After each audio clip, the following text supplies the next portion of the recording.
may usa ka bata nga ginganlan og Sarah. Aktibo siya sa Sunday school. Ang Sunday school teacher may asawa, may bana siya nga pediatrician. Pag may tag pediatrician, doktor siya para sa mga bata. Di ba? Ana man pag pedia. So kini nga wife niya, asawa sa pediatrician, mao'y Sunday school teacher.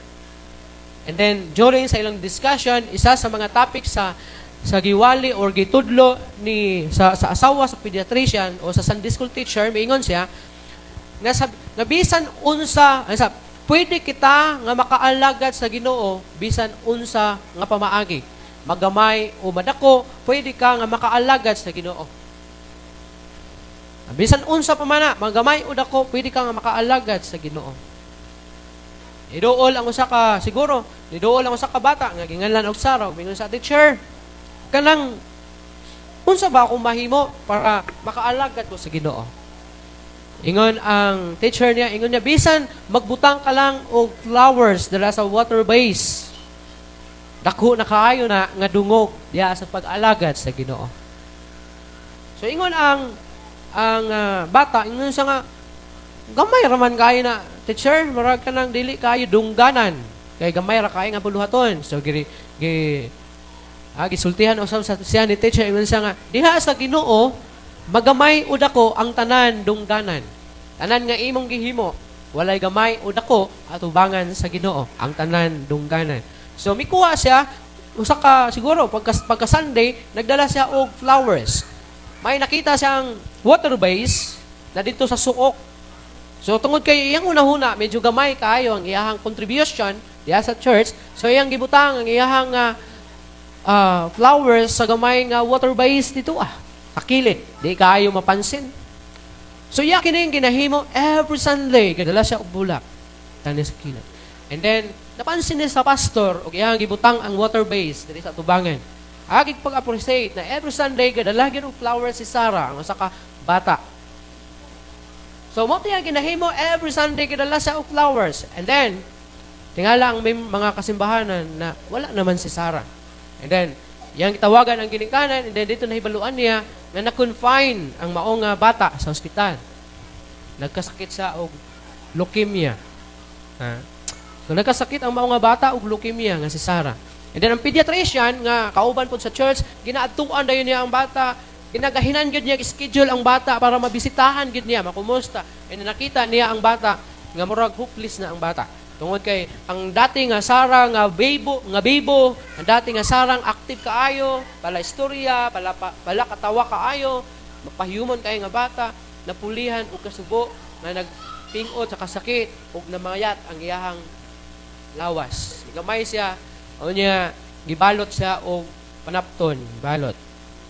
So, nakahilak ang mga pediatrician. Kaya nakita niya nga ang Sarah is grabe na kalayo sa iyahang kahimtang karon o sa kahimtang niya kaniadto.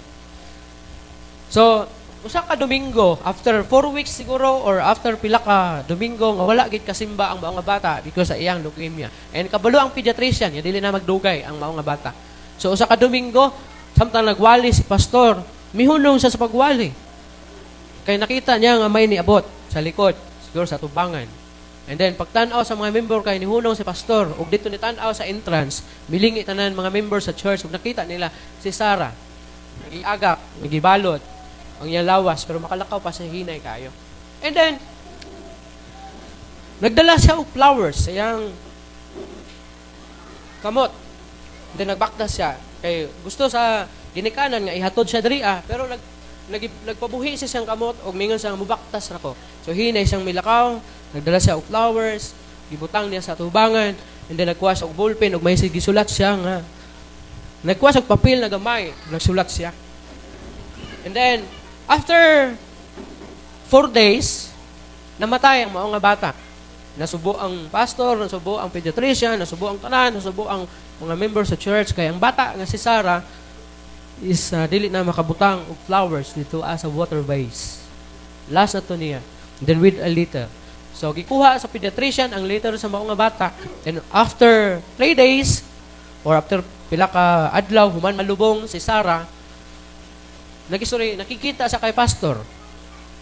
Istoryahan na silang duha about kay Sarah.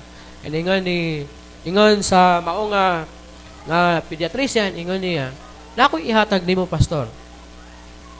Gikan ni kay Sarah. Ay siya. Kuha niya o gihatag yun sa nga, kini siya pastor, makatabang kanimo diya sa imong ministry. So gikuha ni pastor o gibasa niya, kabalo mo usay nakabutang dito Ingon niya, Dear God, kini nga water base mao ni ang pinaka dakong dungog sa akong kinabuhi. Sarah. Can you imagine? Water base, nagbutang lang sa og flowers sa iyang water base. And then yang nakita nga kini nga trabaho, kini nga buhat usa ka dako nga dungog diha sa Ginoo.